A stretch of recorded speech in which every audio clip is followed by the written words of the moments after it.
What's going on, YouTube? Today, we're starting a new series of the top 10 ways to gain distance in golf. Every week, I'm going to release one part of this series, giving you a different way to actually gain distance in golf. We're starting today with number 10. Let's get into it. The 10th way that you can actually gain distance in golf, we need to talk about your balls. So, your golf balls are incredibly important to your actual performance on the course. A lot of people don't pay attention to their golf balls and they'll just play what tour pros play because they're more expensive, so they must be better, right? Completely wrong. You get custom fit for your clubs. You hit your clubs for a specific reason. The golf balls that you hit need to be the exact same way. Now, there are a bunch of different types of balls. As you can tell over here, I am tried, true, and tested on pretty much every type of golf ball.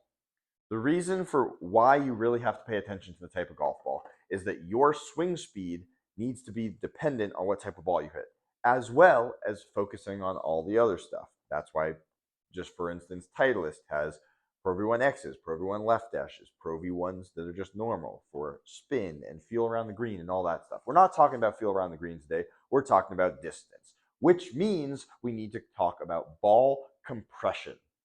The compression of a golf ball is how much, quite literally, the ball compresses when you hit it with a driver or when you hit it with irons. That is dependent on your swing speed.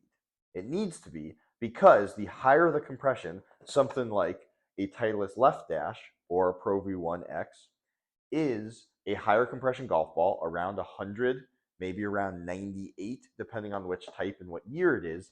What that means is it's more optimized and suited for higher swing speeds. The higher your swing speed, the harder of a golf ball you want to hit, because it will compress less. It won't overcompress. Overcompression creates spin, and you don't want that. Likewise, I see way too many amateurs who don't have a lot of club speed hitting Pro V1 X's. You guys don't need to be hitting those.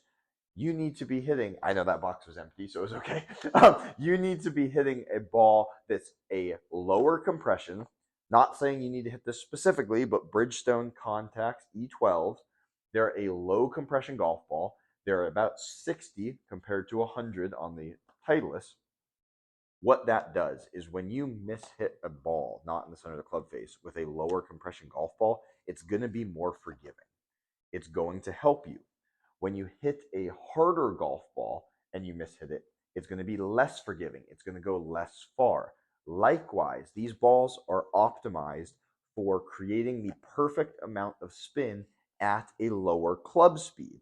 So instantly, without gaining any club speed, just hitting the ball that's the right compression is going to help optimize your launch, is going to help optimize your spin, and is going to help optimize your distance.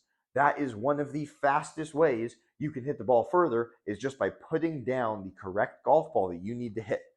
Much like club testing, you should get into a bay, get into something that has a GC quad, a TrackMan, something that's going to pick up your spin so that you can hit a bunch of different types of golf balls to test which golf ball actually leads to more optimized numbers with your current swing so that you can hit the ball further on the course. That is it for today. Remember to like and subscribe so you don't miss any of the 10 ways that you can gain more distance. This is an easy change. Some might be easier, some might not be. Pay attention to your balls and start hitting the ball further.